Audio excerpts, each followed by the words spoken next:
Координирана акција на Управата за извршување на санкции и Министерството за внатрешни работи и јавното обвинителство денеска во Штипскиот затвор на Виделина од килиите изнесоа мобилни телефони, ладно оружје, пари, психотропни супстанции и други недозволени материи.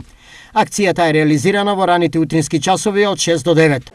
По добиена судска наредба од Основен суд Штип, извршени се претреси во 11 келии во различни оделенија во казнено-поправниот дом Штип, кај 39 осудени лица кои се на издржување казна затвор.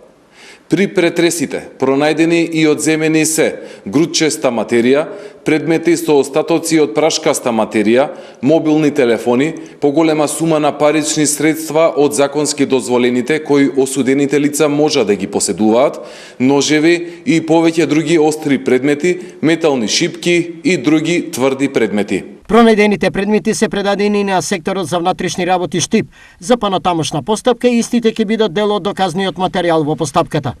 Акцијата во казнено-поправниот дом Штип, како што информираат, е дел од координираните акции во казнено-поправните установи, кои ќе следат во наредниот период. Секое именувано лице, доколку стори кривично дело злоупотреба на службената положба, ќе сноси одговорност. Никој нема да биде поштеден од одговорност. Ова е почеток на она што може да представува афирмација и соодветна реакција на девијантните појави. Се вели во соопштението од Министерството за правда. Идентична акција минатата недела беше изведена и во Централниот затвор Идризово, каде исто така беа откриени голем број на мобилни, ладно оружје, пари и дрога.